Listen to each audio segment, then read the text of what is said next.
ஹல்லேலூயா. எல்லாம் சந்தோஷமா இருக்கீங்களா?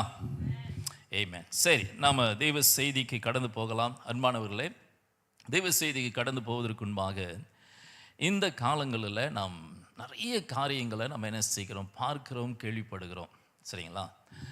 ஐ வாண்ட் எவ்ரி சர்ச் மெம்பர்ஸ், சபை விசுவாசிகள் எல்லாரும் உங்களுடைய தேவனோடு கூட இருக்கிற அந்த உறவை நீங்கள் புதுப்பித்துக் கொள்ளுங்கள். நீங்கள் கண்டிப்பாக தேவனோடு கூட என்ன செய்யணும், ஒவ்வொரு நாளும் நீங்கள் உறவு வைத்து கொள்ளணும், ஜெபத்தில் இருக்கணும், வேதம் வாசிக்கணும், தேவனோடு கூட ஒரு நெருங்கிய உறவை நீங்கள் எப்பொழுதும் ஏற்படுத்தி கொள்ளணும். இல்லைனா நம்ம ஒரு மாய்மாலமான ஒரு வாழ்க்கை வாழ்ந்துக்கிட்டு இருப்போம், நாம் ஏமாற்றிக்கிட்டு என்ன செய்வோம், இருப்போம். காரணம் என்னென்னா, சிலர் சத்திய வசனங்கள் தெரியாதனால நிறைய பேர் தன்னுடைய சொந்த ஐடியா, சொந்த விருப்பத்தின்படி குட்டி கழித்து பார்த்து எல்லாத்தையும் என்ன செய்கிறோம், நம்ம செய்து கொண்டு இருக்கிறோம். அப்படி இல்லாதபடி நாம் தேவனுடைய சமூகத்தில் என்ன செய்வோம், நாம் உண்மையாக என்ன செய்வோம், இருப்போம். கர்த்தர் பெரிய காரியங்களை செய்யட்டும். சரி, அருமையான தேவனுடைய பிள்ளைகளை, ஒரு வசனத்தை நாம் எடுத்து இன்றைக்கு வாசிக்கலாம். இன்றைக்கு நாம் என்ன செய்ய போகிறோம் அப்படின்னா, நீங்கள் பார்த்தீங்கன்னு சொன்னீங்கன்னா, சிலருடைய வாழ்க்கையை பார்த்தீங்கன்னா, நல்லவங்களாய் இருந்து பொல்லாதவர்களாய் போனவர்களும் உண்டு. அதாவது நல்லவனாய் இருந்து கெட்டவர்களாய் போனவர்களும் உண்டு, பொல்லாதவர்களாய் இருந்து நல்லவர்களாக தன்னுடைய வாழ்க்கையின் முடிவை முடித்தவர்களும் உண்டு. நல்லவனாகவே வாழ்ந்து கடைசியில் சாகும்போது நல்லவனாகவே தன்னுடைய வாழ்க்கையை முடிக்கின்றவர்களும் உண்டு. கெட்டவனாகவே வாழ்ந்து கடைசி வரைக்கும் மனம் திரும்பாமல் கெட்டவனாகவே வாழ்ந்தவர்களும் உண்டு. எப்படிங்க? உண்மைதானே? நல்லவனாக வாழ்ந்து கெட்டவனாக தன்னுடைய வாழ்க்கை முடிக்கிறவர்களும் ஒரு கூட்டம் என்னது இருக்கத்தான் செய்கிறாங்க. இருக்கிறாங்களா இல்லையா? அதே போல் கெட்டவர்களாக இருந்து தன் வாழ்க்கையின் முடிவை நல்லவர்களாய் முடிப்பதும் ஒரு கூட்டம் உண்டு. நல்லவர்களாகவே வாழ்ந்து கடைசி வரைக்கும் நல்லவங்களாகவே சாகிற ஒரு கூட்டம் உண்டு. தன்னுடைய வாழ்வின் முடிவு கெட்டவனாக இருந்து கொஞ்சம் கூட திருந்தாமலே கடைசி வரைக்கும் அவன் கெட்டவனாகவே வாழ்கிற சாகிறவனும் உண்டு. மராய் இப்படி 4 விதமான கூட்டங்களை நம்ம என்ன செய்ய முடியும், நம்ம பார்க்க முடியும். ஸோ அதே போல் இதே சபையிலும் கூட அப்படி தான் என்ன செய்து சில நேரங்களில் இருக்கிறது. இன்றைக்கி நம்ம ஒரு நபரை என்ன செய்ய போகிறோம், நம்ம பார்க்க போகிறோம். அந்த நபருடைய வாழ்க்கையில் எப்படி அவர் இருந்தார் என்கின்ற சில விஷயத்தை நாம் கற்றுக்க போகிறோம். நம்ம எல்லாருக்கும் தெரிந்த ஒரு நபர் எசேக்கியா, த கிங் ஆஃப் எசேக்கியா. எசேக்கியா ராஜாவை குறித்து நாம் என்ன செய்ய போகிறோம், நாம் பார்க்க போகிறோம். எடுத்தவர்கள் வாசிக்கலாம். 2 ராஜாக்கள் 18வது அதிகாரத்தில் 1 ஒரு சில வசனங்களை நீங்கள் வாசியுங்கள். இஸ்ரவேலின் ராஜாவாகிய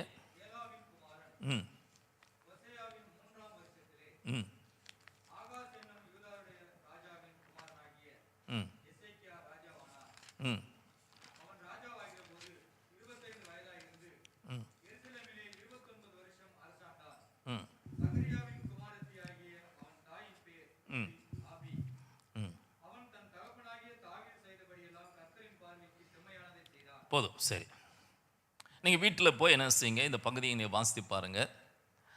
2 ராஜாக்கள் 18வது அதிகாரத்தில் தொடர்ந்து ஒரு சில அதிகாரங்களை நீங்கள் வாசித்தால் இந்த எசேக்கியா ராஜாவை குறித்து சொல்லப்பட்டிருக்கும். அதே போல் நீங்கள் 2 நாளாகமும் 26வது அதிகாரத்தில் 27, 28 இப்படி தொடர்ந்து ஒரு சில அதிகாரங்களை நீங்கள் வாசித்தால் அங்கே இந்த எசேக்கியா ராஜாவை குறித்து அங்கேயும் சொல்லப்பட்டிருக்கும். சரிங்களா? இப்போ இந்த எசேக்கியா ராஜாவை குறித்து நாம் ஒரு சில காரியங்களை கற்றுக்கொள்ள போகிறோம். நம்ம எல்லாருக்கும் தெரிந்த ஒரு காரியம் எசேக்கியா அப்படின்னா, எசேக்கியா சனகரை கொடுத்த சவால் நிமித்தம் தேவனுடைய சமூகத்தில் ஜெபித்து அவன் ஒரு ஜெயத்தை பெற்றான் அப்படின்ற ஒரு சம்பவம் எல்லாருக்கும் தெரியும். தெரியுமா இல்லையா? தெரியல பாஸ்டர், எங்களுக்கு தெரியல. ஓகே, ரைட், போட்டோம். அடுத்தது இந்த எசேக்கியாவோட வாழ்க்கையில் இன்னொரு சம்பவம் எல்லா விசுவாசிகளும் தெரிந்து வைத்திருக்கிற ஒரு சம்பவம் என்னன்னா, ஆண்டவர் அவனுடைய மரண நாளை நியமித்தார். அவன் சுவர் பக்கமாய் திரும்பி அவன் ஜெபம் செய்த போது ஆண்டவர் மீண்டும் 15 வருஷங்களை அவனுக்கு கூட்டி கொடுத்தார். அப்படின்ற இந்த 2 சம்பவமும் வேதத்தில் சொல்லப்பட்டிருக்கும். ரொம்ப முக்கியமாக எழுதப்பட்டிருக்கிற ஒரு காரியம். அதிகமான விசுவாசிகளுக்கு இந்த சம்பவங்கள் தெரியும். அப்படி தெரியலன்னா நம்ம அதிகமாக வேதத்தை வாசிக்கலாம். ஏன்னா ப்ராக்டிக்கலாக பேசுவாங்க அந்த காரியத்தை. சரிங்களா? நன்றாய் கவனிங்கள். இந்த எசேக்கியா என்கிறவன் நீங்கள் பார்த்தீங்கன்னு சொன்னீங்கன்னா, தாவீதுக்கு பிறகு அதாவது சவுல் இஸ்ரவேல் தேசத்தை ஆட்சி செய்த பிறகு தாவீது 2வது ராஜாவாய் வருகிறான். தாவீதுக்கு பிறகு தாவீதுடைய மகனாகிய சாலமன் 3வது ராஜாவாக முழு இஸ்ரவேல் தேசத்தையும் ஆளுகை செய்கிறான். இந்த முழு இஸ்ரவேல் தேசம் என்பது 12 கோத்திரங்கள் உள் அடங்கியிருக்கிற ஒரு தேசம். அதோடு கூட பிளாஸ் லேவி கோத்திரமும் அவர்களோடு கூட இருக்கிறது. சரிங்களா? லேவி கோத்திரங்களுக்கு எந்த விதமான மாநிலமும் பங்கும் கிடையாது. அவர்கள் எல்லா கோத்திரங்கள் எல்லா தேசங்களிலும் இந்த 12 கோத்திரங்கள் மத்தியிலே லேவி கோத்திரங்களுக்குன்னு இடங்களும் நிலங்களும் ஒதுக்கப்பட்டிருந்தது. காரணம், அவர்கள் தேவனுக்காக ஊழியம் செய்யும்படியாய்.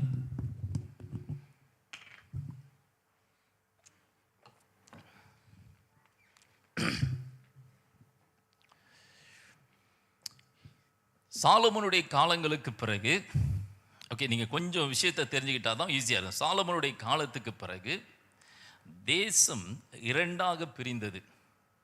ஒன்று நீங்கள் பார்த்தீங்கன்னா 10 கோத்திரம் அடங்கின இஸ்ரேல் தேசம் அப்படி என்று சொல்லியும், இன்னொன்று யூதா தேசம் என்று சொல்லி 2 கோத்திரம் அடங்கின இன்னொரு யூதா தேசம் என்று சொல்லியும் 2ஆக பிரிஞ்சிருச்சு. அதனால தான் நீங்கள் ராஜாக்கள் 1 நாளாகவும் 2 நாளாகவும் 1 ராஜாக்கள் 2 ராஜாக்கள் அப்படின்ற புஸ்தகத்தை நீங்கள் வாசிக்கும்போது நிறைய குழப்பமாக இருக்கும். என்னன்னா, இந்த ராஜாவை பற்றி சொல்லிக்கிட்டே இருந்துட்டு பட்டுன்னு யூதா ராஜாவை பற்றி உள்ளே சொல்லுவாங்க. அப்போ நமக்கு இது யார், இந்த ராஜா யார், இந்த ராஜா யார் அப்படின்ற மாதிரி இருக்கும். நீங்கள் அதை நல்லா வாசிச்சிங்கன்னா, ஒரு பக்கம் இஸ்ரவேல் தேசத்தை ஆளுகை செய்ததான ராஜாக்களை லிஸ்ட் பண்ணிட்டு வருவாங்க. 2வது யூதா தேசத்தை ஆளுகை செய்த இந்த ராஜாக்களை குறித்து லிஸ்ட் பண்ணிகிட்டே வருவாங்க. இப்படி இந்த 2 பகுதியையும் 2ஆய் பிரிந்த ராஜ்யத்துக்கு பிறகு ராஜாக்கள் என்ன செய்தாங்க, ஆளுகை செய்தாங்க. கிட்டத்தட்ட 20 ராஜாக்களுக்கு மேலே என்ன செய்கிறாங்க, இதுலேயும் அதுலேயும் என்ன செய்கிறாங்க, வராங்க. கிட்டத்தட்ட 20 வராங்க. ஆனால் அதில் நீங்கள் பார்த்தீங்கன்னா அதிகபட்சமான ராஜாக்கள் எல்லாமே பொல்லாதவனுங்களாகவே இருந்தாங்க. எப்படிங்க? பொல்லாதவர்களாகவே என்ன செஞ்சாங்க, அதிகபட்சமான ராஜாக்கள் பொல்லாதவர்களாகவே இருந்தாங்க. அதில் தேவனுக்கு பயந்து நல்லாட்சி செய்த ராஜாக்கள் அப்படின்னு பார்க்கும்போது சுமார் ஒரு 4-5 ராஜாக்களை பற்றி சொல்லப்பட்டிருக்கு. அதில் இந்த எசேக்கியா ராஜாவும் ஒருவர்.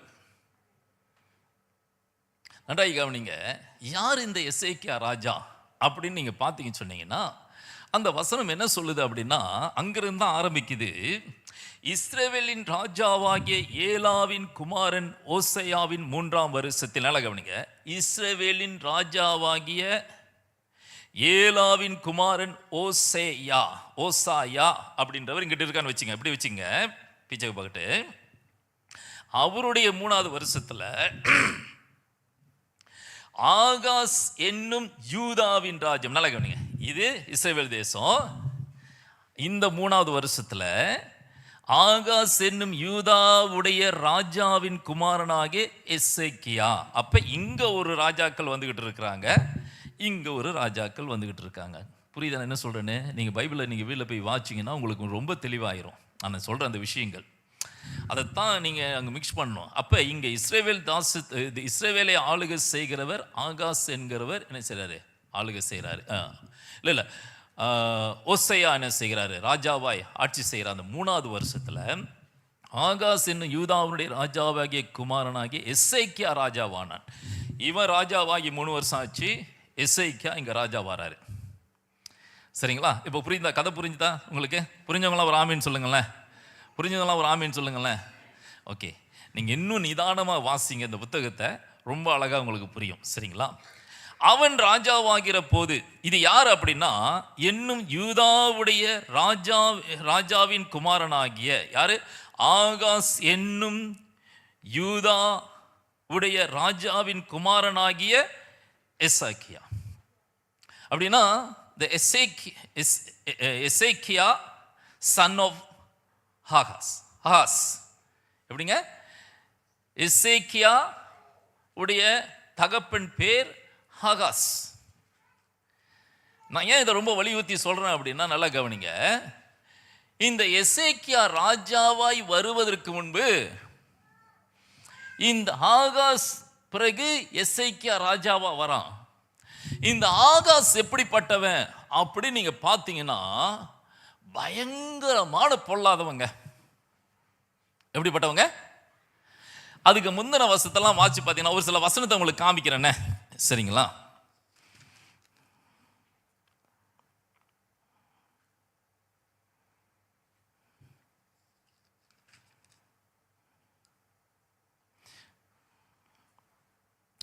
பதினாறாவது வசனத்தை எடுத்துக்கொள்ளுங்க, அதிகாரத்தை எடுத்துங்க. இப்போ வாசிங்க.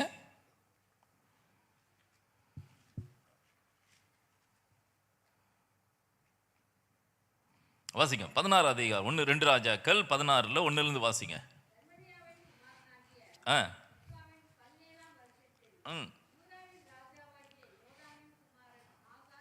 ஆகாஸ் ராஜாவாகிறான்.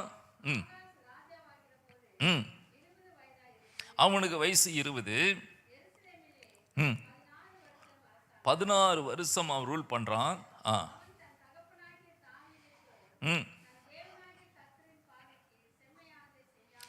தேவனுடைய கர்த்தருடைய பார்வைக்கு செம்மையானதை செய்யாமல்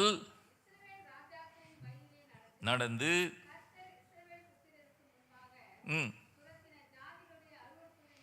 ஜாதிகளுடைய அருவருப்பின்படியே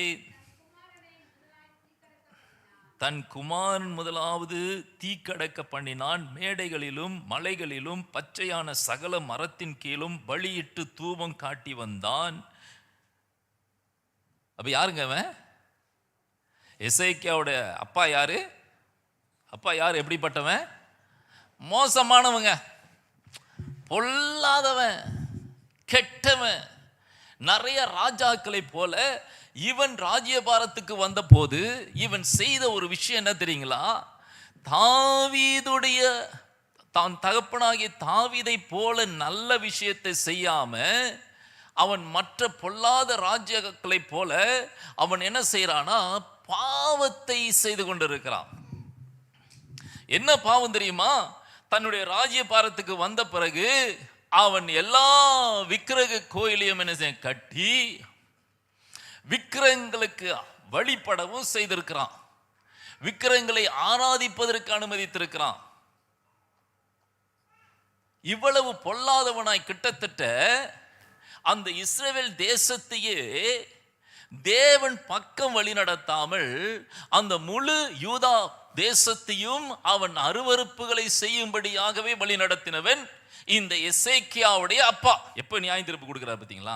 இந்த கானானுடைய பாவம் பெருகின பிறகுதான் இஸ்ரவேல் ஜனங்களை கொண்டு வரார். ஏன்னா அவனை சும்மா அழிக்க முடியாது, நீதி இல்லாம ஒருத்தனை தண்டிக்க முடியாது. புரியுதுங்களா? அப்போ பாவம் பெருகி அவன் மரணத்துக்குரியவன், அவன் சாகக்கூடியவன் அப்படின்னு வரும்பொழுதுதான் தன்னுடைய ஜனத்தை அனுப்பி என்ன செய்றாரு? அந்த முழு தேசத்தையும் சுத்திகரிக்க சொல்றாரு. ஆனா இவங்க விட்டுட்டு போயிட்டாங்க. ஆனா இவர்கள் விட்டுட்டு போன இந்த விஷயத்தினால நீங்க பாத்தீங்கன்னா சரித்திரம் முழுவதும் இவங்கனால பிரச்சனை. அதான் சொல்றாங்களே, இஸ்ரவேல் தேசத்தில் இருந்த அந்நிய ஜாதிகள், அவருடைய பழக்கங்கள், அவருடைய விக்கிர ஆராதனைகள், அவருடைய பொல்லாத காரியங்கள் ரொம்ப அருவருப்பான ஒரு விஷயங்களா இருக்குது. இவன் அதுல போய் என்ன ஈடுபட்டுட்டான். அப்ப எசேக்கியா எப்படிப்பட்ட ஒரு சூழ்நிலையில வளர்றான்னு கொஞ்சம் யோசனை பண்ணி பாருங்களேன். எப்படிப்பட்ட ஒரு சூழல்ல வாழ்றான்? ஒரு பொல்லாத ஒரு ராஜா, அக்கிரமம் நிறைந்த ராஜா, ஒரு பாவம் நிறைந்த ஒரு ராஜ்யம், பாவம் நிறைந்த ஒரு குடும்பத்துக்குள்ள இந்த எசேக்கியா ராஜா என்ன செய்யற வளர்றாரு. அவன் தான் இளவரசன், அவன் தான் அடுத்த ராஜா.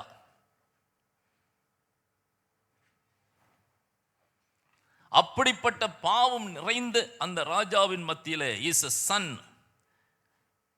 அவங்க அப்பா பொல்லாதவன். தன்னுடைய பிள்ளைகளை கூட அவன் நினைச்சிருக்கிறானா விக்கிரங்களுக்கு வழிபடும்படியாக நடத்தி இருக்கிற ஒரு ராஜா. ஆனா இந்த எசேக்கியா அவன் ராஜ்ய பாரத்துக்கு வந்த போது 28 வாசிக்கிறோமா இல்லையா? அவனுடைய வயது எப்ப? அவன் ராஜ்ய பாரத்துக்கு வரும்போது 25 வயசு. அவன் 25 வயசுல அவன் ராஜாவான போது அவன் முதலாவது செய்த ஒரு காரியம் என்ன தெரியுங்களா? அவன் சரியான ஒரு டிசிஷன் எடுத்தாங்க. என்ன டிசிஷன் தெரியுமா? இந்த என்னது சரியான ஒரு டிசிஷன். என்ன டிசிஷன்னா, அந்த வார்த்தையை சரியா சொல்லணும்னு தான் நான் யோசிக்கிறேன். அதாவது இந்த என் தகப்பன் செய்த இந்த காரியத்தை நான் பின்பற்ற கூடாது என்கின்ற ஒரு சரியான ஒரு தீர்மானத்தை இந்த எசேக்கியா ராஜா எடுத்தான். கரங்களை தட்டி கர்த்தரை மகிமைப்படுத்தலாமா?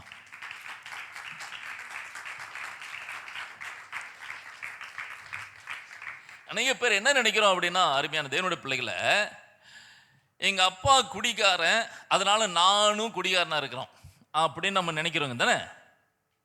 எங்க குடும்பமே பாவம் செய்யற குடும்பம், அதனால நாங்களும் பாவமா தான் இருக்கிறோம் அப்படின்னு நம்ம நினைக்கிறோம் தானே.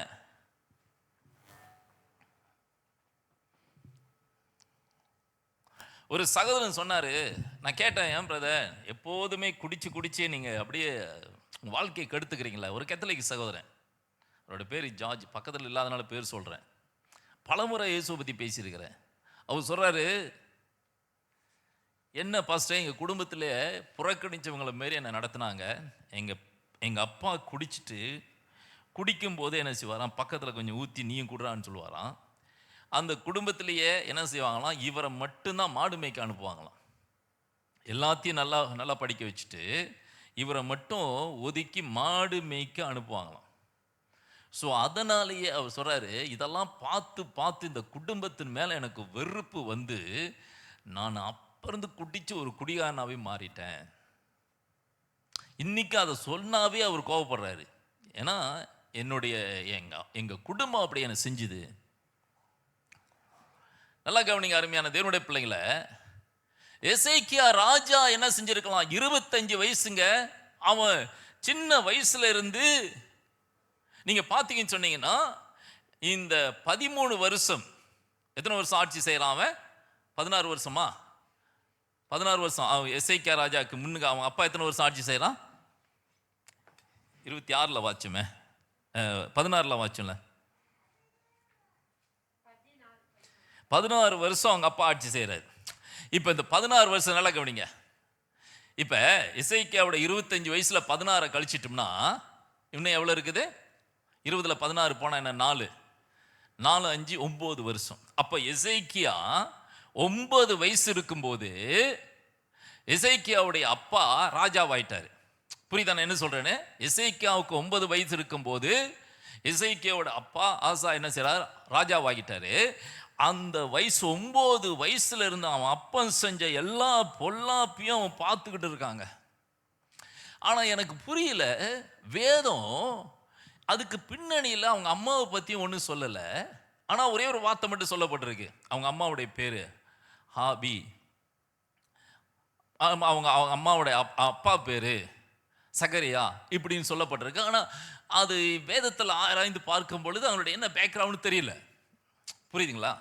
அப்போ இவன் எப்படிங்க இந்த 9 வயசுல இருந்து தன்னுடைய 25 வருஷம் வரைக்கும் தன் அப்பாவை பார்த்து அப்பா போன செய்த அத்தனை காரியங்களையும் செஞ்சு தேசமே பாவத்தில் இருக்குதுங்க. எப்படிங்க தேசமே பாவத்தில் இருக்கு. ஆனா இவன் எப்படிங்க தன்னுடைய ராஜ்ய பாரத்துக்கு வந்ததுமே செஞ்ச ஒரு விஷயம் என்னன்னா, அவன் ஒரு தீர்மானம் பண்ணனா, எங்க அப்பா நடந்த அந்த பொல்லாத வழியில நான் நான் என்ன செய்ய மாட்டேன், நடக்க மாட்டேன்னு ஒரு தீர்மானம் பண்ணாங்க. எத்தனை பேருக்கு புரியுது? இன்னைக்கு நம்ம என்ன செய்யறோம், நிறைய பேர் தப்பு பண்றதுக்கு மற்றவங்களை காரணம் காட்டுறோம். எசேக்கியா காரணம் காட்ட முடியுமா முடியாதா? எவ்வளோ காரணம் காட்டலாம். ஏன்னா எங்கள் அப்பன் குடிக்காரன், எங்கள் அப்பன் பொல்லாதவன், எங்கள் அப்பா பொம்பளை பொறுக்கி, ஃபுல்லாக அவர் ஜாலியாக இருந்திருப்பாரு, விக்கிரக ஆராதனை, அருவருப்பான காரியங்கள் எல்லாத்தையும் செஞ்சுக்கிட்டு இருக்கிறான். எனக்கு புரியல அவங்க மனைவி எப்படி நடந்தாங்க அப்படின்னு சொல்லிட்டு. எசேக்கியாவோட அம்மா எப்படி இவனை நடத்துறாங்கன்னு சொல்லி தெரியல. அவங்க பரிசுத்தமானா இருந்து ஸ்டீச் பண்ணாங்களான்னு தெரியல. ஆனா வசனம் சொல்லுது தன்னுடைய பிள்ளைகளை தீ கடக்க பண்ணினான் அப்படின்னு. அருமையான தேவனுடைய பிள்ளைகளை அவன் முதலாவது ஒரு தீர்மானம் பண்றான். என்னன்னா, எங்க அப்பா செஞ்சதை நான் செய்ய மாட்டேன். எத்தனை பேருக்கு புரியுது?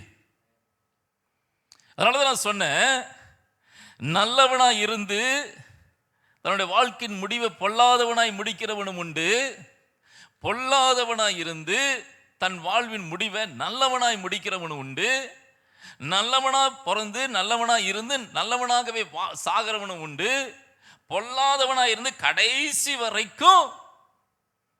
இந்த 4 கேட்டகரி சபையில் இருக்குதுங்க. சிலர்லாம் நீங்க பார்த்தீங்கன்னு சொன்னீங்கன்னா வந்து அவங்களுடைய வாழ்க்கை மனம் மாறி அவங்க முற்றிலும் மாறி இருப்பாங்க. சிலர்லாம் நீங்க பார்த்தீங்கன்னா வந்திருப்பாங்க, நல்லா இருப்பாங்க, பிற்காலத்தில் பார்த்தீங்கன்னா அவன் ஒரு பொல்லாதவனாகவே இருப்பான். ஏன்னா இவ்வளவு வசனம் கேட்டு, இவ்வளவு சத்தியம் கேட்டு, இவ்வளவு காரியத்தை பார்த்து இவ்வளவு அருவருப்பான வாழ்க்கை வாழ்ந்துகிட்டு இருக்கானே அப்படின்னு நம்ம தோணும். சிலர்லாம் நீங்க பார்த்தீங்கன்னா அவன் வரும்போதே பாவத்தில் இருப்பான், கடைசி வரைக்கும் பாவத்தில் தாங்க வாழ்ந்துகிட்டு இருப்பான். பேரு மாறி இருக்கும், கொஞ்சம் உடையெல்லாம் மாறி இருக்கும், ஆனா உண்மையான சுய ரூபம் இணைஞ்சிருக்காது, மாறி இருக்காது. சிலர்லாம் பார்த்தீங்கன்னா நல்லவன கடைசி வரைக்கும் நல்லவனாக செத்துட்டு போவான். அருமையான தேவனுடைய பிள்ளைகளை கவனிங்க. எசேக்கியா ஒரு சரியான ஒரு தீர்மானத்தை எடுத்தான். தன் தகப்பனை தன்னுடைய விவரம் தெரிந்த வயசுல இருந்து என்ன செய்யறான் பார்க்கிறான், என்னடா இவன் இப்படி செஞ்சுக்கிட்டு இருக்கிறான். இப்ப நம்ம என்ன நினைக்கிறோம், அப்பாவை பார்த்து நான் பின்பற்றேன், அப்பா இதை செஞ்சதுனால பிள்ளைங்க செய்தான். ஏன் உனக்கு அறிவு இல்லை, உனக்கு புத்தி இல்லை, ஏன் நீ அப்படி செய்யணும்?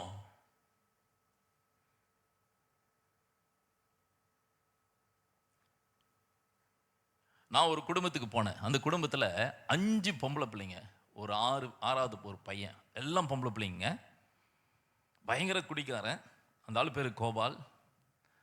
கோபால்னாவே எல்லாருக்கும் தெரியும். ஏன்னா அந்த மந்தியின் பகுதியில் குடிச்சிட்டு எங்கே வேணாலும் படுத்து கிடப்பார். அவருக்கு யாராவது தூக்கிட்டு தான் போவாங்களாம். நான் யதார்த்தமாக ஒரு முறை ஜெபம் பண்ணிக்கிட்டே போகிறேன் காரில். என்ன ஜெபம் பண்ணுறேன்னா, எப்போதும் கார் ஓட்டிட்டு போனேன்னா ஜெபம், ஆண்டவரே யாரையாவது ஒருத்தனையாவது காமிங்க, என் காரில் ஏற்றிட்டு போகிறேன், ஒரு 1/2 மணி நேரம் ட்ராவல் பண்ணணும், அவன்கிட்ட இயேசு பற்றி சொல்லி உங்களை பற்றி பேசிடுறேன், இப்படியே ஜெபம் பண்ணிட்டு போவேன், யாரையாவது கூட ஏற்றிட்டு போகலாம் அப்படின்னு. அதேமாரி ஒருத்தனை காமிச்சார். ஆண்டவர் சிலவெல்லாம் நமக்கு என்ன செய்வார், டெஸ்ட்லாம் வைப்பார். நல்லவனெலாம் காமிக்க மாட்டார், பொல்லாதவனே காமிப்பார். அவனை ஏற்றிட்டு போனேன். அவன் ஃபுல்லாக குடி, பக்கத்தில் உட்கார முடியல. உள்ளே வந்ததுமே நம்ம பர்ஃப்யூம் வாசம், அந்த வாசம் எல்லாமே மாறி போய் திடீர்னு வேறு வாசம் மாடையாக இருக்குது. அப்புறம் அதுக்கு பிறகு கொண்டு போய் மந்தியெல்லாம் விட்டேன். அவருக்கு கொஞ்சம் அப்படி பழக்கமாயிட்டார், அப்படி பேச ஆரம்பித்தோம். அப்புறம் அவருக்கு வீட்டுக்கு போனோம். அதுக்கு பிறகு சேர்ச்சுக்கு கூட்டிகிட்டு வந்தோம். அவ்வளவு குடிகாரங்க சேர்ச்சுக்கு வந்து, கர்த்தருக்கு பயந்து சொல்கிறேன், தெய்வ சமூகத்தில் நின்று சேர்ச்சுக்கு வந்து குடியெல்லாம் விட்டுட்டு சில மாதங்கள் சபைக்கு வந்து, அப்புறம் சபையில் வந்து வேனு கூட ஓட்ட ஆரம்பிச்சிட்டாரு. அந்த குடும்பத்தில் பார்க்குற யாருமே இயேசு கிறிஸ்துவை ஏற்றுக்கொள்ள. அந்த பொம்பளை பிள்ளைங்க இருக்குதுல்ல, ஐயோ, அவங்க அப்பா அவ்வளவு பயப்படுதுங்க. அவங்க அப்பா பேசுகிற வார்த்தைக்கு ஒரு வார்த்தை கூட எதிர்த்து பேசலை. அதெல்லாம் நம்ம சுற்றி இருக்கிற சொல்கிறாங்க, அந்த பிள்ளைங்கள்லாம் ரொம்ப தங்கமான பிள்ளைங்க. 2 பிள்ளைங்களும் டீச்சர்ஸ்க்கு படிக்குதுங்க. எப்படிங்க முடியுது? இந்த சேத்துலேயும் ஒரு தாமரை இருக்குன்னுவாங்கள்ல, அந்த மாதிரி இந்த மோசமான அந்த குடும்பத்தில் இவனுடைய வாழ்க்கையில் இந்த பிள்ளைங்க அவ்வளோ நல்ல பிள்ளைங்களாக இருக்குது. நம்ம என்ன நினைக்கிறோம், கிறிஸ்தவ குடும்பத்திலாம் இருக்குன்னு நினைக்கிறோம். சில நல்ல குடும்பத்திலேயே சில சேரும் என்ன செய்ய இருக்க தான் செய்யும்.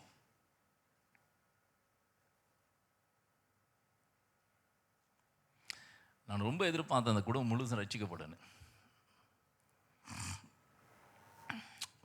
பின்மாறி போயிட்டாங்க. பின்மாறி போனாங்கன்னா என்னன்னா, அப்போ தான் சொந்தக்காரன் எல்லாம் வரான். எல்லாம் சொந்தம் எல்லாம் நல்லா இருக்கிறாரு, குடிச்சிட்டு ரோட்டில் படுத்து காணதவர், அப்படி இருந்தவர் இப்படி இருந்தவர், இன்றைக்கி சேர்ச்சுக்கு போகிறாரு. ஆனால் சுற்றி இருக்கிற அத்தனை பேர் வந்து என்ன சொல்கிறான்னா, நீ மட்டும் அந்த வெள்ளைக்கார மதத்தை ஏற்றுக்கிட்டீங்கன்னா நாங்கள் யாரும் வீட்டுக்கு வர மாட்டோம். அறிவில்லை, புத்தி இல்லை. அந்த ஆள் குடித்து ரோட்டில் படுத்து கிடக்கும்போது எந்த சொந்தக்காரனும் வந்து அவனை காப்பாற்றலை. இயேசு தான் அவனை காப்பாற்றினார். அவன் வாழ்க்கை நல்லா இருக்குது, அது அவனுக்கு பிரச்சனை இல்லை. நீ வாழ்க்கையில் நல்லா இருக்கிறியா, நாசமாக போறியா, குடிச்சு நாசமாக போறியா, செத்தே அழிஞ்சு போறியா, அதெல்லாம் பிரச்சனை இல்லை. ஆனால் என்ன செய்யக்கூடாது, இந்த வெள்ளைக்கார மதத்தை மட்டும் ஏற்றுக்கூடாது. எவ்வளவு கொடுமையானவனு பார்த்தீங்களா? அருமையான தேவனுடைய பிள்ளைகள், இந்த எசேக்கியாவுடைய வாழ்க்கையை நீங்கள் பார்த்தீங்கன்னா, அருமையான தேவனுடைய பிள்ளைகளை, எசேக்கியா அவன் ஒரு சரியான ஒரு தீர்மானத்தை எடுக்கிறான். தன் தகப்பன் நடந்த அந்த பொல்லாத வழியை மட்டும் நான் பின்பற்றக்கூடாது என்கின்ற ஒரு சரியான ஒரு தீர்மானத்தை எடுத்தான். 2 ராஜாக்கள் 16:2 சொல்லப்பட்டிருக்கு, ஆசா தேவனுடைய பார்வைக்கு பொல்லாத காரியங்களை செய்தான்.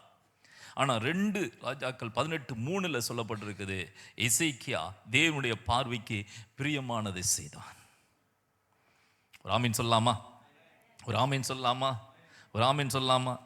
அருமையான தேவனுடைய பிள்ளைகளை, அவன் வந்து என்ன செஞ்சானா, அந்த டிசிஷன் என்பது நம்முடைய கையில் இருக்குதுங்க. நாம தான் தீர்மானம் பண்ணுறோம். நம்முடைய வாழ்க்கையை நாம தாங்க தீர்மானம் பண்ணுறோம். நல்லா புரிந்து கொள்ளுங்க. உங்களுடைய வாழ்க்கை உங்களுடைய கையில். நீங்கள் வந்து ஒரு குறிப்பிட்ட வயசுக்கு பிறகு நீங்கள் யாரையும் ப்ளேம் பண்ண முடியாது.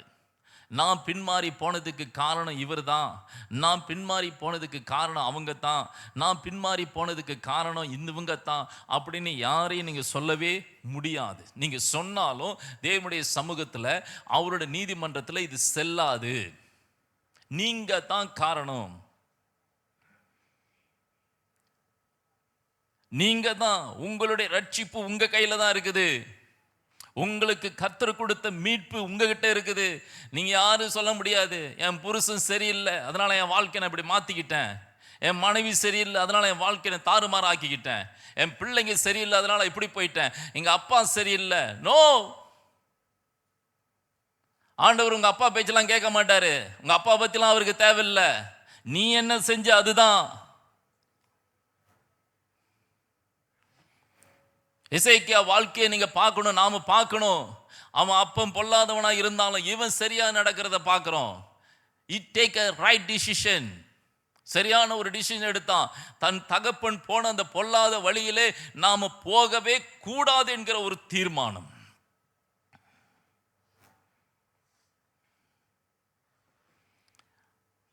இன்னொரு விஷயம் என்ன தெரியுங்களா?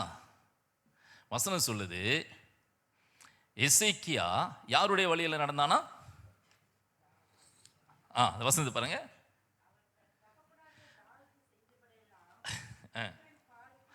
அவன் தகப்பனாகிய எசேக்கியாவோட அப்பா யாரு? இப்ப இங்க என்ன வசனம் சொல்லுது? ஏன் தாவீது தாங்க இந்த முழு கோத்திரத்துக்கும், யூதா கோத்திரத்துக்கும் ஒரு முன்னோடி. தாவீது அவன் எசேக்கியா வந்து இந்த தாவீதை தன்னுடைய ஸ்பிரிச்சுவல் ஃபாதரா பார்க்க ஆரம்பிச்சிட்டான். ஆவிக்குரிய தகப்பன். He don't like to follow the physical father because the man is a wicked man. He like to follow his spiritual father because the spiritual father is a holy man. தன்னுடைய பொல்லாத சரீர பிரகாரமாக இருந்த தன்னுடைய தகப்பனை அவன் பின்பற்றாமல், காரணம் அவன் பொல்லாத வழியில போனதுனால தன் ஆவிக்குரிய தகப்பனா தாவீதின் வழியிலே நடந்தான். ஒரு ஆமீன் சொல்லலாமா? பிரைஸ் தி லார்ட், ஹல்லேலூயா. நீங்கள் இப்படிலாம் சொல்லுவீங்க அப்படின்னு தெரிஞ்சு தான் ஆண்டவர் எல்லாத்தையும் வச்சிருக்கிறாரு முன்னுக்கு. அப்படிங்க, எங்கள் அப்பா சரியில்லை நீங்கள் சொல்லுவீங்கன்னு தெரிஞ்சு தான் அப்பா ஆண்டவர் என்ன செஞ்சிருக்காரு, ஒரு ஆவிக்குரிய தகப்பனை முன்னுக்கு வச்சிருக்கிறாரு. ஏய் மகளை பாருமா, கண்ணை திறந்து பாரு, அவரை பாரு, மகனே பாரு, ஒழுங்கா இப்போ பாரு. எல்லாருக்குமே என்னன்னா, உங்களுக்கு ஒரு ஆவிக்குரிய தகப்பன் இருக்காரு, ஒரு ஸ்பிரிச்சுவல் ஃபாதர் கண்டிப்பாக இருக்கும். அது நீங்கள் வச்சிருக்கிற காலங்களாக இருக்கலாம், அல்லது உங்களுடைய கடந்து போகிற அனுபவமாக இருக்கலாம். எவ்வளவோ நல்லவங்க இருக்கிறாங்களே, அவங்களாம் ஆவிக்குரிய அனுபவத்தில் நல்ல ஒரு உதாரணமாக இருக்காங்களே, ஒரு சாட்சியாக இருக்கிறாங்க. why not we follow them? நான் நினைக்கிறேன் எசேக்கியா அதிகமாக என்ன செஞ்சிருப்பான், நியாய பிரமாணங்களை வாசிச்சிருப்பான். அவங்க அப்பா இதை செய்ய சொல்லியிருந்தாலும் இந்த பிரமாணங்களை வாசிச்சிருப்பான். ஏற்கனவே சத்தியத்தை கேட்டிருப்பான். மற்ற பரிசுத்தவான்களோட கேட்டு தாவீதை குறித்து அதிகமாக அவன் தெரிந்து கொண்டு இருக்கிறான். அவன் என்ன ரெண்டு விஷயம் எடுத்தான், எங்கள் அப்பா வாழ்ந்த பிரகாரமா, எங்கள் அப்பா ஆட்சி செஞ்ச பிரகாரமா, எங்கள் அப்பா போகிற வழியில் நான் போகக்கூடாது, அந்த தாவீதை போல நான் என்ன செய்யணும், ஆட்சி செய்யணும்னு நினைச்சாங்க. What a beautiful. He followed the spiritual father. Dear brothers and sisters,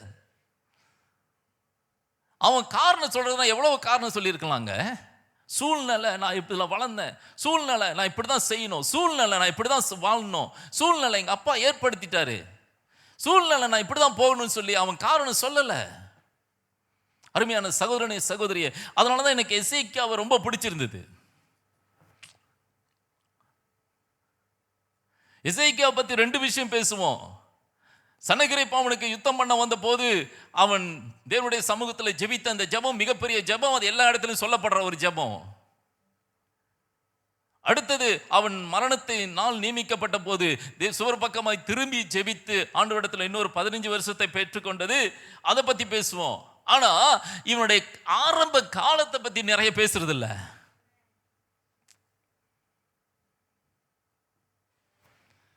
brothers and sisters, நல்லா கவனிங்க.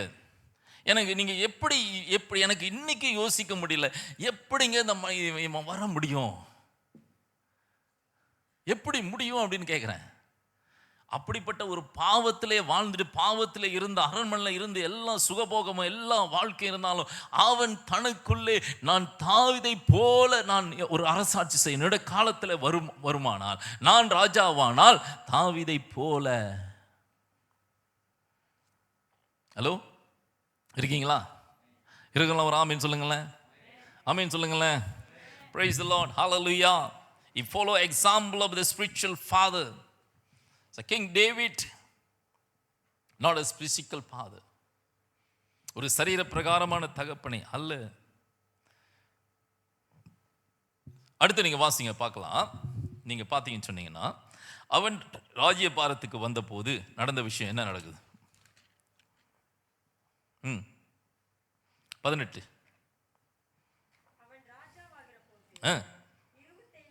25 வயசு, 29 வருஷம் அரசாட்சி செய்யலாம். கிட்டத்தட்ட 54 வயசு அவனுடைய காலம் முடியுது. சரிங்களா?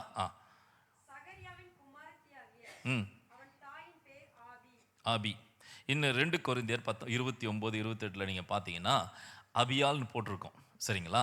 இந்த அபியால் என்கிற ஒரே பர்சன் தான். சரிங்களா? வாசிங்க.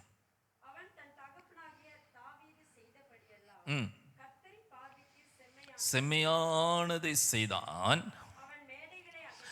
இல்லைங்க, அவன் செஞ்ச வேலை தெரியுங்களா? நீங்கள் 2 அதிகாரத்தை நீங்கள் வாட்சி பாருங்க. அவன் அப்பன் கட்டின அத்தனை மேடைகளும் விக்கிரக தோப்புகளை அகற்றுனாங்க. கரங்களை தட்டி கர்த்தரை மகிமைப்படுத்தலாமா? நல்லா நல்லா நல்லா நல்லா நல்லா நல்லா நல்லா நல்லா. ஓ ஹல்லேலூயா, ஹல்லேலூயா. ஓ, இந்த எசேக்கியாவுக்காக என் ஆண்டவரை நாங்கள் நன்றி செலுத்துகிறோம். என் ஆண்டவர் அவனோடு கூட இருந்து, ஆண்டவரை கர்த்தாவே உம்முடைய சித்தத்தை அந்த யூதா தேசத்திலே நிறைவேற்றும்படியா என் தேவன் அவனை கொண்டு, ஆண்டவரை யாரை நீ வெறுக்கிறையோ, யாரை நீர் எதிர்க்கிறையோ அவர்களுடைய மேடைகளை விக்கிரகங்களை உடைக்கும்படியாய் செய்தீர் அல்லவா? ஓ, அதற்காய் நன்றி செலுத்துகிறோம். வந்தோன்னு செய்யற ஒரு வேலைங்க. Praise the Lord, hallelujah. அவன் என்ன செஞ்சான்? மேடைகளை அகற்றி சிலைகளை எல்லாவற்றையும் தகர்த்து விக்கிரக தோப்புகளை எல்லாவற்றையும் வெட்டி மோசே செய்திருந்த வெண்கல சர்ப்பத்தை கூட உடைத்து போட்டான். இது ஒரு பெரிய பிரச்சனை. இஸ்ரவேல் ஜனங்கள் ஆண்டவர் மோசே செய்து வைத்த வெண்கல சர்ப்பத்தை நோக்கி பார்த்த போது அவர்கள் இந்த கொள்ளிவாய் சர்ப்பத்திலிருந்து கடிக்கப்பட்ட ஜனங்கள் சுகமடைந்தார்கள். இது நீங்க பார்த்தீங்கன்னா நீங்க வனாந்தர பாதையில் நடக்கிற ஒரு சம்பவம். ஆண்டவர் சொன்னார், மோசே ஆண்டவர் இடத்துல போய் முறையிடுறாரு, ஆண்டவரே ஜனங்கள் எல்லாம் இந்த கொள்ளிவாய் சர்ப்பத்தினால கடிக்கப்பட்டு எல்லாம் சாகுறாங்களே, என்ன செய்யறது? ஆண்டவர் மோசையை பார்த்து சொன்னார், மோசே என்ன செய்ய, ஒரு மரத்தில் என்ன செய்ய, ஒரு வெண்கல சர்ப்பத்தை வெண்கலத்தினால செஞ்சு அதில் போடு, ஜனங்கள் அதில் தூக்கி பார்க்கும்போது பிழைச்சிருவாங்க அப்படின்னு ஒரு சின்ன ஒரு விஷயத்தை சொல்லி கொடுத்தார். கடைசியில் என்ன செய்யணும், கடைசி வரைக்கும் அதை தெய்வமாக கும்பிட ஆரம்பிச்சிட்டானுங்க. பார்த்தீங்களா எங்கே வந்திருக்கு பார்த்தீங்களா? ஆனால் சுகம் கொடுக்கறது கர்த்தர் தான். அவர் என்ன சொல்றாரு, நீ அங்கிருந்து வரணும், எனக்கு கீழ்ப்படிதல், நீ வந்து அதை பாரு. இதுதான் கீழ்ப்படிதலுக்காக சொல்லி கொடுக்கப்பட்ட காரியம். ஆனால் இங்கே வந்து என்ன நடக்குது, அதை பின்பற்றிட்டான். ஆனால் எசேக்கியா வந்தபோது எல்லாத்தையும் தகர்த்தாங்க. பிரைஸ் தி லார்ட், ஹல்லேலூயா. அருமையான தேவனுடைய பிள்ளைகள், அவன் செய்த வந்த போது முதலாவது ஒரு மிகப்பெரிய ஒரு சுத்திகரிப்பை என்ன செய்கிறான், அவன் ஏற்படுத்துகிறான். சிலைகளை உடைத்து, விக்கிரகங்களை தகர்த்து, மேடைகளை இடித்து, தேசத்தை மிகப்பெரிய ஒரு சீர்திருத்தத்துக்குள்ள என்ன செய்கிறான், அவன் கொண்டு வருகிறதை என்ன செய்ய முடியும், நீங்க பார்க்க முடியும். அதன் பிறகு நீங்க 2 நாளாகமும் 29வது அதிகாரத்தில் 3வது வசனத்தை வாசிங்க பார்க்கலாம்.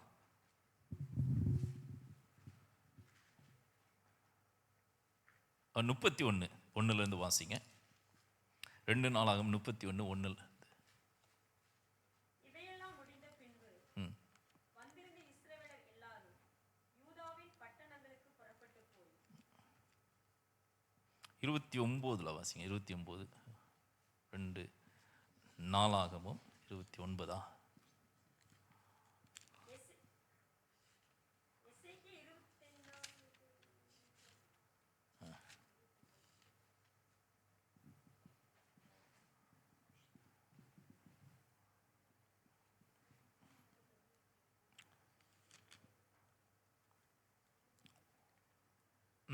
சரி, நல்லா கவனிங்க.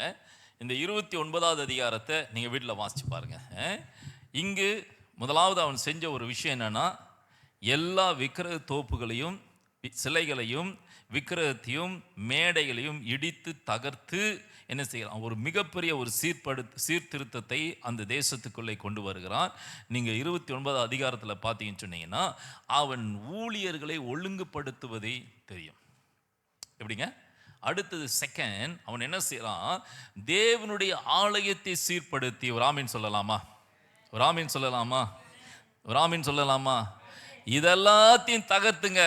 அவன் தேவனுடைய ஆலயத்தை சீர்படுத்தி, தேவனுடைய ஆலயத்தை சரிப்படுத்தி ரெனோவேஷன் பண்ணி என்ன செய்கிறான், இந்த ஆலயத்தின் ஆராதனையில் ஒழுங்குகளை செய்யும்படியாக அவர்கள் ஊழியர்களை அவன் சீர்படுத்தி ஒழுங்குபடுத்தி ஒரு ஷெட்யூல் பண்ணி வைக்கிறத நீங்க பார்க்க முடியும். ஒரு ஆமீன் சொல்லலாமா, ஒரு ஆமீன் சொல்லலாமா? அருமையான தேவனுடைய பிள்ளைகளை, வீட்டில் போய் அதை வாட்சி பாருங்க. 29வது அதிகாரம் 30, 31 இந்த பகுதியில் தொடர்ந்து எசேக்கியா செய்த விஷயங்கள் எல்லாம் சொல்லப்பட்டிருக்கும்.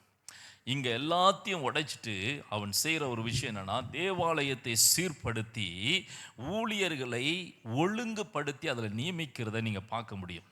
சரிங்களா? 31:2 நீங்கள் பார்க்கலாம். ஓகே, எசேக்கியா ஆசாரியர்கள் லேவியருடைய வகுப்புகளை அவர்கள் வரிசையின்படியே அவர்கள் ஊழியத்தின்படியே திடப்படுத்தி, ஆசாரியருடைய லேவியரையும் சர்வாங்க தகன பலியும் சமாதான பலிகளையும் செலுத்தவும், கர்த்தருடைய பாளையத்தின் வாசலை ஊழியம் செய்து துதித்து ஸ்தோத்தரிக்கவும் ஒழுங்குபடுத்தினான். புரியுதா? அடுத்து நீங்க 3வது வசனத்தை நீங்க பார்த்தீங்கன்னா, அங்கு சொல்லப்பட்டிருக்கிறது, அவன் தன்னுடைய பங்கின்படியே தனக்குரிய பங்கை, அந்த ஆலயத்துக்கு கொடுக்க வேண்டிய பங்கை அவன் கொடுத்தான். முதலாவது விக்கிரக தோப்புகள் எல்லாத்தையும் அடித்து நொறுக்கிட்டு தேவனுடைய ஆலயத்தை சீர்படுத்தி அந்த ஆலயத்தின் ஊழியங்களை செய்வதற்கு லேவியர்களும் ஆசாரிகளும் ஒழுங்குபடுத்தி வைத்துவிட்டு, இந்த ஆலயம் தொடர்ந்து நடக்க வேண்டும், அந்த ஆலயம் எப்பொழுதும் தேவனுடைய நாமம் மகிமைப்பட வேண்டும் என்று சொல்லி தன்னுடைய பங்கை அதை கொடுக்கிறத நம்ம பார்க்க முடியும். அந்த வசனத்தில் சொல்லப்பட்டிருக்கிறது. 3வது வசனத்தில், ராஜா கர்த்தருடைய நியாயப்பிரமாணத்தின் எழுதியிருக்கிறபடி அந்தி சந்திகளில் செலுத்த வேண்டிய சர்வாங்க தகன பலிக்கும், ஓய்வு நாட்களிலும் மாத பிறப்புகளிலும் பண்டிகைகளிலும் செலுத்த வேண்டிய சர்வாங்க தகன பலிகளுக்கும் தன் ஆஸ்தியில் இருந்து எடுத்து தன் பங்கை கொடுத்தான். எல்லாத்தையும் செஞ்சுட்டு நீ பாட்டு சும்மா போகணும் இல்லைங்க. அவன் பார்க்குறாங்க என்ன செய்யறானா, அது எல்லாம் சரியா நடக்கணும். ஒவ்வொரு நாளும் நடக்கிற அந்த முறைமைகள், அவர்கள் மாத பிறப்புகள், விசேஷ நாட்கள், இது எல்லாத்துக்கு தேவையானது எல்லாவற்றையும் ராஜா தன் ஆஸ்தியிலிருந்து என்ன செஞ்சானா, கொடுத்தானா. Price the Lord. ராமீன் சொல்லலாமா? ராமீன் சொல்லலாமா? ஹவ் குட், சூப்பர்ல. ரியலி ஹி வாஸ் எ ஹீரோங்க. உண்மையிலே சல்யூட் பண்ணணும் மனுஷனை. அடுத்து நீங்க பார்த்துட்டீங்கன்னா அவர் சொல்றார், ஆசாரியர் லேவியரும் கர்த்தருடைய நியாயப்பிரமாணத்தை உற்சாகமாய் கை கொள்ளும்படி. இவங்களை பணிவிட சேலையெல்லாம் வச்ச பிறகு இவங்கெல்லாம் அதை உற்சாகமா செய்யணும்னா அவர்களுக்குரிய பங்கை கொடுக்க அவர்களுக்கும் தேவை இருக்குல்ல. லேவியருக்கும் ஆசாரியருக்கும் தேவை இருக்குல்ல, அவங்களுக்கு ஒரு பங்கு கொடுக்கணும். எப்படி கொடுக்க ஜனங்களுக்கும் எருசலேம் குடிகளுக்கும் கட்டளையிட்டான்.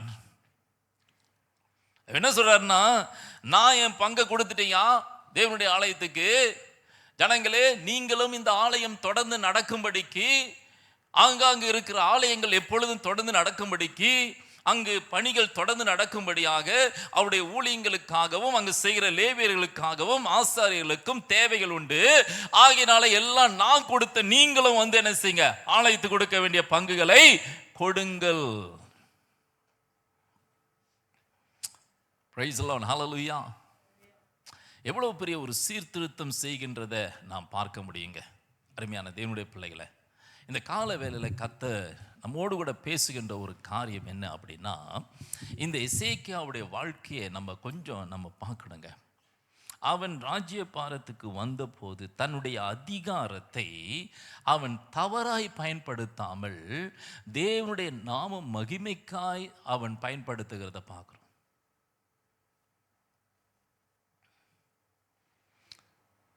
அவன் தன்னுடைய ராஜ்யபாரத்தை பற்றி ஒருபோதும் பயப்படலைங்க.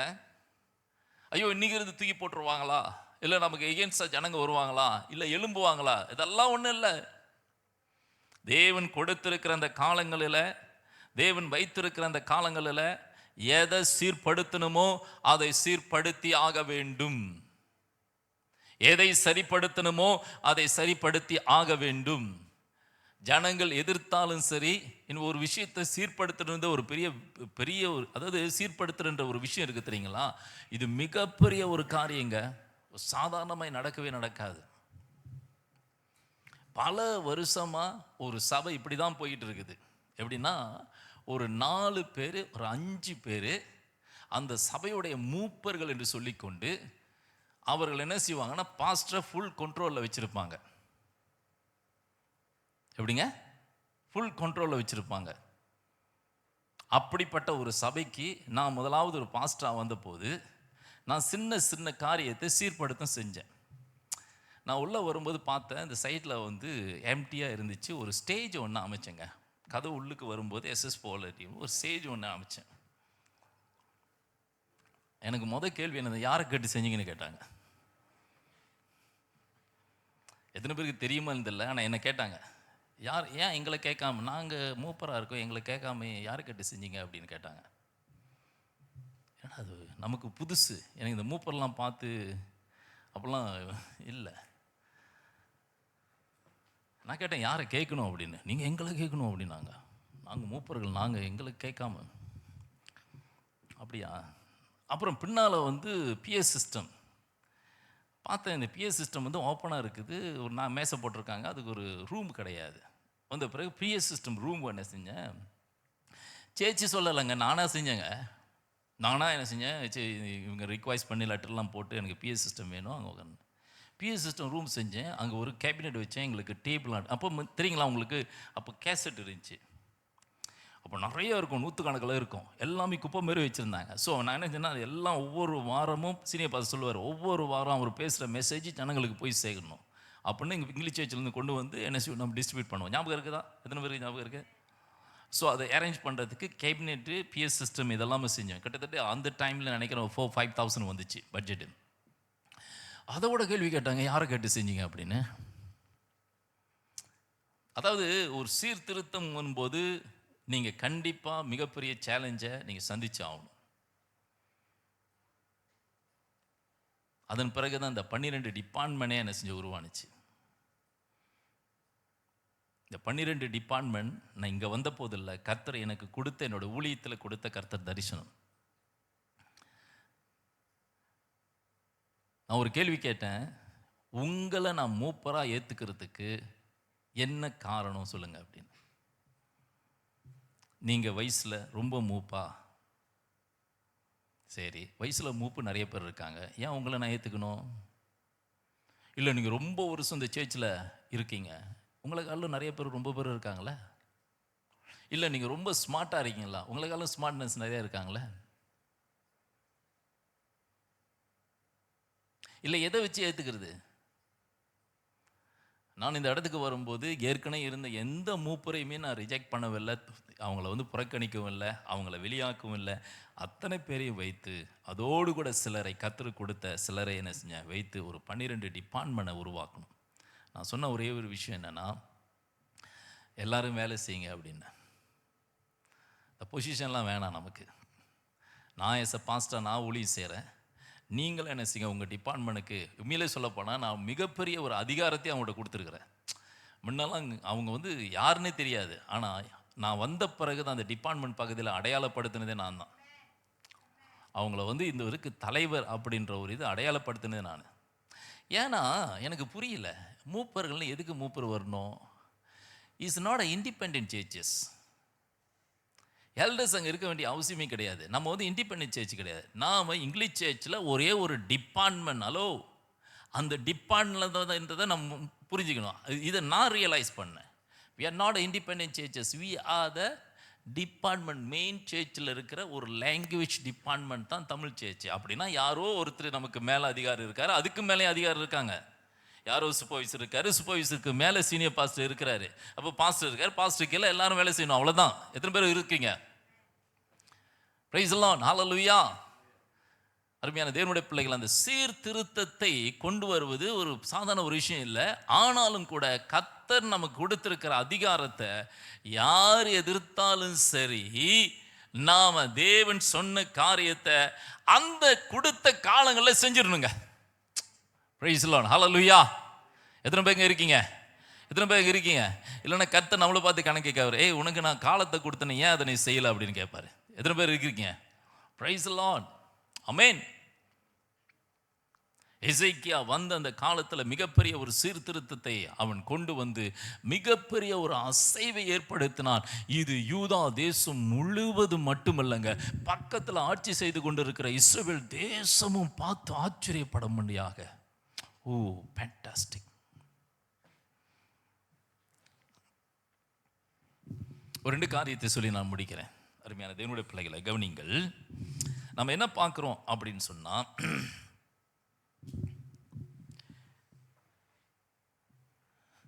இவன் செய்த இந்த விஷயத்துக்கு நீங்கள் வசனத்தை நீங்கள் பார்த்தீங்கன்னா அங்கே சொல்லப்பட்டிருக்கோம், கர்த்தர் எசேக்கியாவோடு கூட இருந்தார். கரங்களை தட்டி கர்த்தரை மையப்படுத்தலாமா?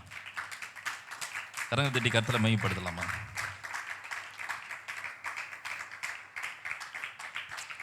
என் ஆண்டவர், நீங்கள் நல்லது செய்கின்ற காலங்களில் நல்லது செய்யும் போது என் ஆண்டவர் உங்களோடு கூட இருப்பார். அருமையான சகோதரனே சகோதரியே, அது மட்டுமல்ல, இன்றைக்கும் கர்த்தர் இந்த எசேக்கியாவை போல நபர்களை கர்த்தர் சபைக்குள்ளாய் தேடிக்கொண்டிருக்கிறார். சபைக்கு புறம்பே இருக்கிற ஜனங்கள் மத்தியிலே ஆண்டவர் எசேக்கியாவை போன்ற நபர்களை தேடிக்கொண்டிருக்கிறார். பாவத்தில் இருந்தாலும் பாவத்தை காரணம் காட்டி பாவத்திலே வாழாமல், தன்னுடைய பதவியில் இருந்தாலும் பதவியை காரணம் காட்டி பதவியிலே பொல்லாத வழியிலே போகாமல், அவன் ஆவிக்குரிய தகப்பனாகிய தாவீதை தெரிந்து கொண்டு அவனை தன்னுடைய தகப்பனாய் ஏற்றுக்கொண்டு நல்வழியிலே கடந்து போன இந்த எசேக்கியாவை போல இன்னைக்கு கர்த்தர் அநேக பேரை சபையிலே தேடிக்கொண்டிருக்கிறார். நாமும் அதில் ஒருத்தராய் காணப்படுவோம். கர்த்தர் நம்மை ஆசீர்வதிப்பாராக.